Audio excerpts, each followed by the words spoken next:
सर्व माहित आहे.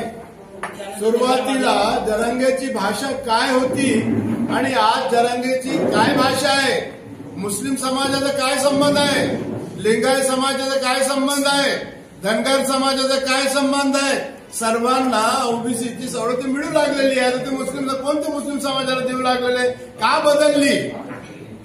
त्यावेळेस त्यांची भाषा अशी होती की हे आम्ही जे विखरलेले 12 बलुतेदार आहे ना, हे विखरलेले आहे, आम्ही यांना कसं दाबायचं आणि यांच्यावर कसं राजकारण करायचं, हे भाषा होती. ऐका तुम्ही. आणि नंतर ओबीसीचे 6 मोठमोठाले मेळावे झाले महाराष्ट्रामध्ये, फार जोरात झाले. मग त्याला आला लक्षात की अरे बाबा हे तर संख्याने जायत आणि ते आमच्यावर दबाव टाकू लागले होते. आणि उद्याचा पण जे मेळावा आहे त्यासाठीच आहे की आणि आता त्याची भाषाच बदलली, सर्व पूर्ण भाषा बदलली आहे. का बदलली आहे? जसं बापूंनी सांगितलेलं आहे असं आहे. ह्याचा विचार पण पत्रकार बंधूंनी केला पाहिजे. आणि उद्याचा जे कार्यक्रम आहे ते सर्व आमचे जितके मेळावे झालेले आहे सर्व पक्षी झालेले आहे, कोणत्या एक पक्षाच्या नावाने झालेले नाही. 7-8 जे आमचे झालेले आहे ते सर्व पक्षाने झालेले आहे. आणि उद्याचा मेळावा फार जोरामध्ये यासाठी होऊ लागलेला आहे की कारण की अजूनही आम्हाला असं वाटतं, कारण की हे 12 बलुतेदार अगोदर सांगितले हे विखरलेला समाज आहे, दिसत नाहीये. ते दिसतं कारण की एकच समाज आहे, हे 346 समाज आहे आणि विखरलेले आहे, ते तुम्हाला दिसत नाहीये. पण यांची संख्या फार जास्त आहे.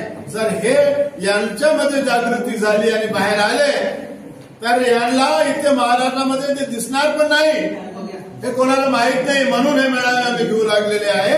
आणि उद्याचा मेळावा फार जोरामध्ये होणार आहे. आणि सर्वच नेते, आमचा हाके आहे, आमच्या मुलगासारखा आहे, पण त्याने हिंमत केली, ते धरण्याला बसलेला आहे, निघालेला पूर्ण महाराष्ट्रामध्ये. ओबीसीने त्याला साथ दिलेली आहे, म्हणून ही सर्व भाषा बदललेली आहे. उद्याचा फार सक्सेस होण्यावाला आहे. आणि भुजबळ साहेब हे नेते आहे, सर्वत्र प्रकाश शेडगे साहेबांनी हे सांगितलेले आहे की त्याच्यावर टीका होत आहे, पण आमचा नेता एकच आहे, त्याचं नाव आहे छगन भुजबळ. बरोबर आहे. आणि एकालाच आम्ही मानतो. आणि उद्याचा आपल्याला सर्व नम्र विनंती आहे की काहीतरी तुम्ही आम्ही 12 बलुतेदारांची तर ऐका, एकच ऐकतात.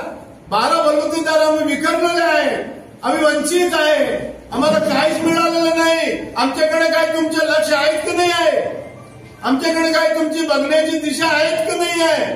तुम्हालाही आपली दिशा बदलावी लागेल. पत्रकारांना बंधू तुम्हाला विनंती करतो, तुम्हालाही तुमची दिशा बदलावं लागेल. कारण की एक माणसाकडे इकडे आहे, कारण की ते एक जातीचं आहे म्हणून असं दिसू लागलेलं आहे. पण हे इतका मोठा समाज येऊ लागलेला आहे, ते दिसत नाहीत का? आणि उद्या दिसणार आहे. म्हणून हे सभा फार मोठ्या जोरामध्ये होणार आहे.